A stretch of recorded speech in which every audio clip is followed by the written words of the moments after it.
I'm Tom Baker, this is Chasing Cars, and as a fan of short wheelbase two-seat convertibles, I'm hoping that this new third generation BMW Z4 will be as good to drive as it looks, because I reckon this is a pretty cool looking little sports car, cooler than the previous generation.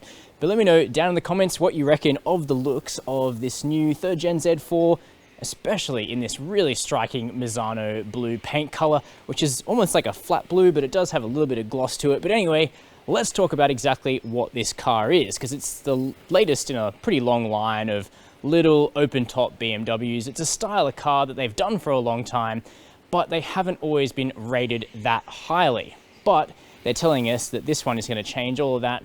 It's stiffer, it's more rigid, it's quicker, it's apparently more fun. We'll be the judge of that. This one should be the best of the lot. This is the Z4 M40i, which uses the 250 kilowatt, 500 Newton meter inline six under this long bonnet. There are also two turbocharged 4-cylinder engines available. Now the Z4, it doesn't come cheap, starts at 85 grand for a 145 kilowatt 4, steps up for a 190 kilowatt version, and then this 6-cylinder variant actually costs about $125,000. So for that price, I could have 3 ND Mazda MX-5s. Is this Z4 3 times as good? We're gonna find out, and we're gonna start in the interior, which is actually properly luxurious, as we'll see in just a second. But before that, if you haven't already subscribed to Chasing Cars, please do so below the video and hit the notification bell, and you'll never miss a single one of our uploads. Do you reckon this is the best looking small BMW drop top ever? I reckon it is. Even better than the first gen Z3 or even that M Coupe thing, which is really like a meme of BMW. But anyway, I reckon this thing looks awesome, and it's practical as well, because underneath this downforce inducing lip there is a reasonable size boot. You got to do it yourself, it's manual. I think that's okay, it's a very small car. But with 291 litres of space underneath this large deck, no matter whether the roof is up or down, the space is actually up over 100 litres on the old car, which is a massive engineering effort and a big improvement. You also get a small space with a netted area over to the left so things won't slide around. And you know, it's definitely enough for 2 medium-sized suitcases, so you can take this thing and a loved one away for the weekend, which is very cool. And the other thing about this car that enables such a relatively large luggage space is that they've shifted from a metal hardtop to a cloth soft top. It certainly looks different, it's lighter, it's a little tiny bit noisier, but I actually reckon it's a step in the right direction for this sort of car. I love the cabin of the new Z4. It's not particularly distinctive to this particular car, as effectively it is, you know, almost a carbon copy of the new 3 Series, but that is nothing to complain about, because the interior is attractive, it's handsomely designed, and it's covered in, you know, pretty luxurious materials. So talking about like a price comparison to something like a Mazda MX-5, you are having to spend a whole lot more on this vehicle, which is effectively the same concept, a small, short, rear-wheel drive soft top, but you do reap quite a few gains here inside. So firstly, the seats. We got these really comfortable and supportive leather seats. They got nice quilting effect up top. Now these come in a range of colors. This car has the standard interior. It's black leather. You know me, I don't really like that. If you've been subscribed for a while, you know that I'm firmly on board the tan leather bandwagon. You can get tan, you can get red, you can get white, and you can also get a cool mix of black leather and Alcantara if you want to be held really tightly in the seat. So that's nice. Got this soft and supple steering wheel that goes nice and low in front of you. It's not like the old BMW wheels that used to be up here. The ergonomics are right, nice little gear shifter, but on that, the Z4 is now auto only, at least in Australia, no manual. Bit of a shame, but at least it is a good torque converter auto. Now, we got a big 10.25 inch touchscreen up here that runs iDrive 7. You got navigation, 3 years of real-time traffic, but only 1 year of Apple CarPlay. Come on, BMW, don't be stingy. At present, you got to pay if you want it after a year. What the heck? Now, in front of you, you got a small digital instrument cluster, a bit smaller than that on the 8 Series, which I've also got a review of. But it looks nice. The gauges are, you know, they're okay, but I reckon BMW would be better to replicate the circular shape. Speaking of circular shapes, down here we've got the Rotary Controller for the iDrive. That still works just as well as ever, and it's surrounded by your choice of trim. So we've got the aluminium trim in this car, certainly looks pretty funky. But you can get stuff like piano black or wood if you're so inclined. You know, I think it's comfy. I think it's fairly spacious. You got wireless charging as standard. You got USB-C charging as well as the old style of USB. A couple of cup holders here. And the Z4's party trick is that the roof only takes about 10 seconds to put up, which is certainly quicker than the old tin top took, and it means you can ensconce yourself in quiet and dry comfort within a very short space of time. So, what is the new Z4 like to drive? Well, it's nice, but what I was looking for in this car is basically for it to be a faster, potentially even more engaging, and definitely more comfortable premium version of a Mazda MX-5. Now, some of you might question why it is that I would bring a $40,000 to $50,000 Mazda into a BMW review, and as far as I'm concerned, the answer to that is simple. It's because the Mazda is the recipe for doing a short wheelbase drop top. It sells well because people know that it's a good product. The BMW Z4, on the other hand, I'm not sure you would ever really say it has like a rich history like the MX-5. It's trying to get out there and define itself as the premium drop top to get. So let's find out how it works. The first thing you got to choose is you got to choose an engine, and as I mentioned up front, you got two 4 cylinders turbocharged, and you got a turbo inline 6. It's quite a big price spread. Now what I'm in here is the 30i. Turn onto this back road, see how we go. Quick. I think you would definitely describe the 30i, the Turbo 4, as willing. It feels properly fast. You know, sort of 6 seconds or a little bit less to 100, and that's nice. What we've got is 190 kilowatts of power and 400 newton meters of torque. That's a pretty big torque figure for just a 2-litre, and it's no slouch.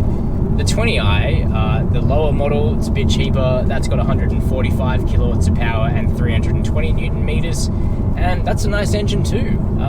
It's definitely got enough torque to make that back end move because all the Z4s are rear wheel drive, which is nice and uncorrupted. But the purist is going to want to go for the car we did our statics in, which was the M40i, because you know, that's got the classic BMW engine, an inline 6. Yeah, it's got a big turbo bolted onto it, so it makes 250 kilowatts and 500 newton meters, and that's the engine that's going to go into the Toyota Supra. And sort of a little note on that, it's been interesting to get an experience of that car because this is a little bit like a drop top Supra, but not really, because way back in the development of the two cars, BMW and Toyota split their directions, so the Z4 was designed from the ground up to be a convertible, and that's the way that it feels. This isn't shaky, it's nice and rigid. You don't see, you know, the mirrors or any components kind of jiggling around because the whole car is shaking itself apart. It feels like a proper convertible, like an MX-5, like it never even had a coupe derivative, which is cool. But yeah, this 30i engine sounds alright, sounds pretty good. It does a little crackle and pop as it blips through the gears. We've got the 8-speed torque converter auto here, no manual. That's a shame because I reckon with a really short, fun little car like this, you could have even more entertainment with a nice 6-speed manual. But hey, this is a good auto, so let's not complain too much. The best thing for me about this formula of car, the short wheelbase, light, rear-driven vehicle, is how adjustable they are on the throttle, and the Z4 is absolutely no exception to that. So all you really have to do is find a nice tight radius corner, get on the throttle, and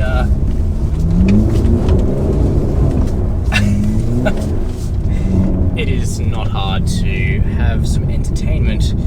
Always drive safely.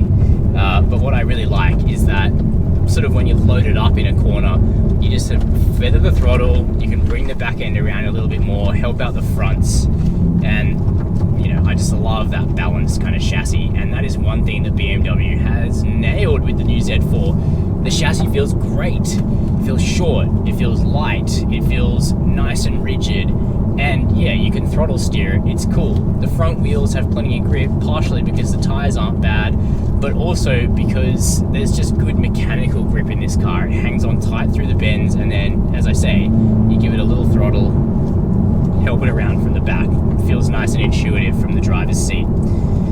Speaking of the driver's seat, it's really comfy, but the driving position is too high. In a small roadster like this, I want to be basically on the tarmac, and I feel quite high and a little bit insulated from the road surface, so maybe mounting the seat a bit lower would have been a good way to go. I'm sure the aftermarket crowd could fix that if you really cared about it. As for ride quality, it's pretty good actually. So we've got adaptive dampers here. In the comfort setting, it actually irons out a lot of bumps in the road really nicely. In sport, it's definitely firmer, as you'd expect. It keeps the body roll to a minimum, but I actually like it in comfort because you do have a little bit of the roll characteristic, which means that you can bring the rear end to it a little bit more.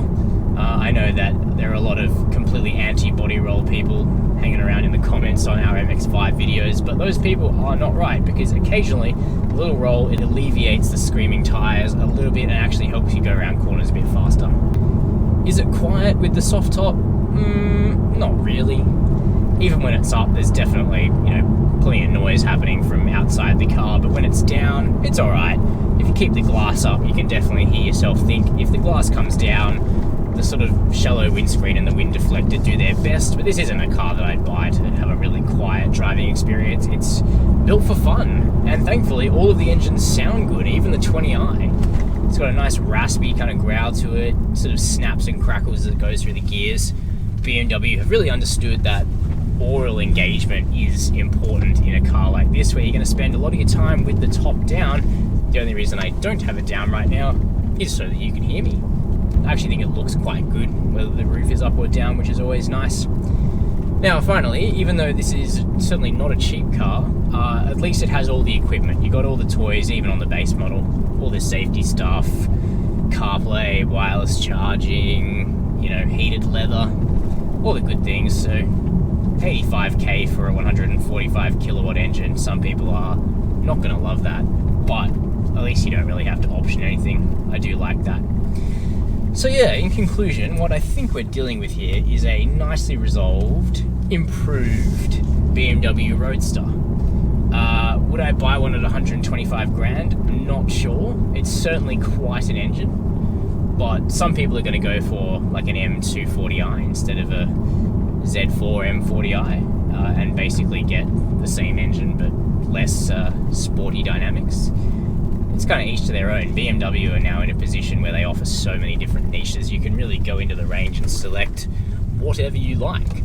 But I'm just happy that we still live in a world where this small drop-top car with a big inline-6, if you want one, or a powerful turbo 4, still exists, is still accessible, and is still really fun to drive.